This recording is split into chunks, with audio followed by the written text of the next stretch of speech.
Yo, Detroit. What up, D? How we living this morning?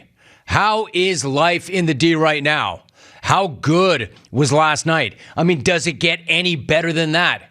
It's almost like your Lions are a damn good football team or something. You know, like I've been hyping all offseason.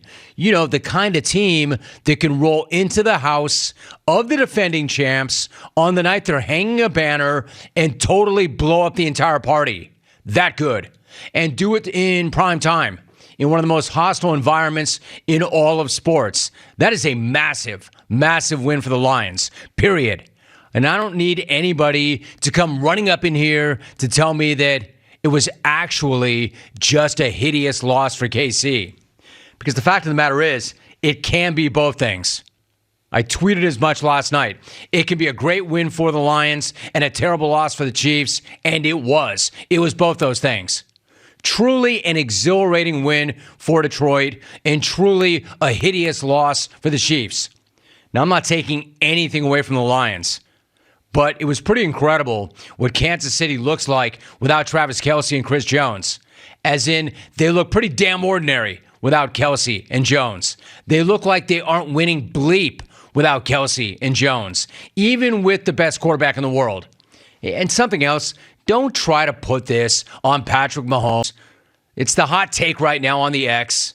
Like every other hot take on the X, it's dumb, it's stupid, it's wrong, it makes no sense. This one is even dumber than the typical dumb lava take on the X.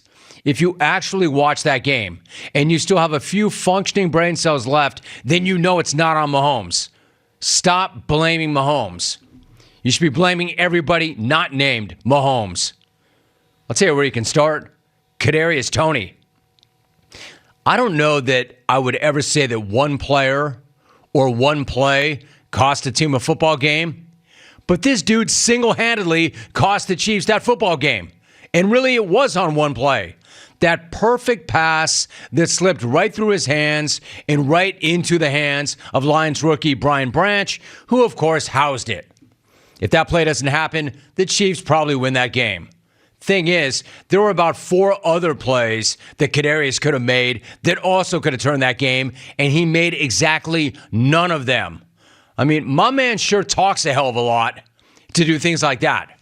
I'm not sure I've ever seen a worse individual performance by a wide receiver ever in the NFL.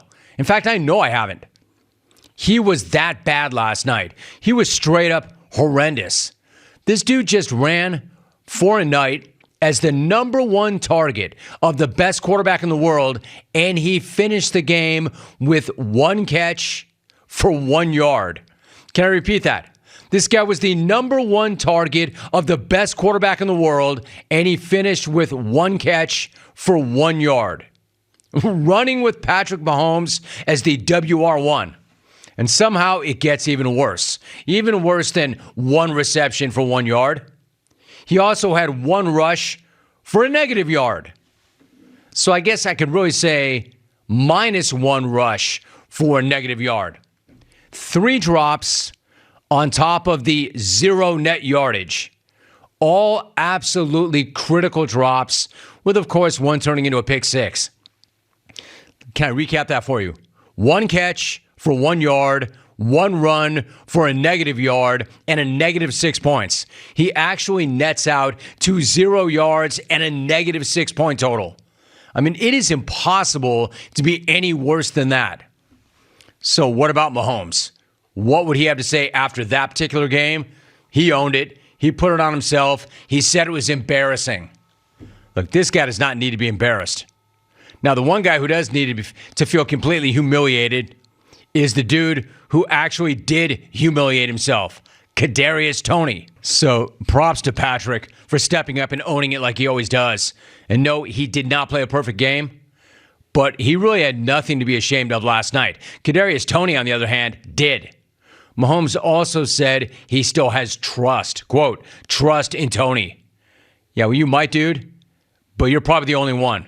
I sure as hell don't, not based on what I saw last night. In fact, I would go so far as to say that if Kadarius Toney is your WR1, you don't have a WR1. And it's pretty clear from watching that game last night, they don't have a WR1 or a WR2 or a WR3. I'm not even sure they have a WR4. What they have is a Hall of Fame tight end, maybe the best ever. But his absence showed how bare the rest of that cupboard is. Mahomes completed the ball to 10 different receivers last night, and none of them look promising. Somehow the Chiefs have the best quarterback in the world and 0 wide receivers. But here's the thing. I don't want to short the Lions in any way. I don't want to shortchange Detroit. Yes, the Chiefs blew it, but the Lions were there to take advantage of it and actually finish that game. It was almost like they expected to win. So it was not hard to imagine Dan Campbell getting up there and saying what he said after they did win. We're built for this bleep. We're bleeping built for this. He's right. That's the Lions head coach right there, saying that they expected to go into Arrowhead and beat the champs in week 1, and then going into Arrowhead and beating the champs in week 1 with the entire nation watching and all of their peers. And then saying afterwards, we are built for this bleep. They are. Big dude's not wrong. It's hard not to believe in the Lions after seeing that. I mean, what a testament to the kneecap eater. We're going to bite a kneecap off. And a shout out to their GM, Brad Holmes, because there is talent all over that field, talent all over the roster. In fact, I would even say this, because it's obvious. Outside of quarterback, last night, the Lions had way more talent on the field than KC did. Think about that, Lions fan. Outside of the quarterback, your Lions had more talent on the field than the defending champs. And that's not to knock Jared Goff either. In fact, Goff looked great.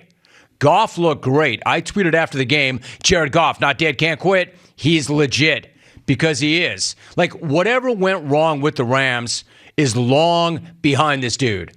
I'm not sure the Rams are over it, but clearly Goff is. In fact, if I were the Rams, I'd take that guy back right now. This dude has got his confidence back. He's got his swag back. He's got his mojo back. If I were the Rams, I would want him back. Except they can't have him. He's not available. Yeah, I know. It's only one game. Believe me, I heard enough of that this week. We all know it was only one game. We all know it was just the first game. You don't need to hop on the X or on the phone or fire off an email letting me know it's only one game. As I said yesterday, I am more than able to count to 1. I know it's only one game. We all know it's only one game. But here's what I learned from that one game. The Chiefs are not winning bleep without Kelsey and Jones. Here's what else I learned from that one game. The Lions are a damn solid football team with a legitimately exciting season ahead of them. I'm going to put myself out there and say that after only one game. Or to borrow a line from C.J. Gardner-Johnson, because he always has a line, lots of lines, they're just not the same Detroit. They're not the same Detroit. Thank you so much for watching. Please like, comment, and subscribe, and hit the bell to be the first to know when we do upload a new video.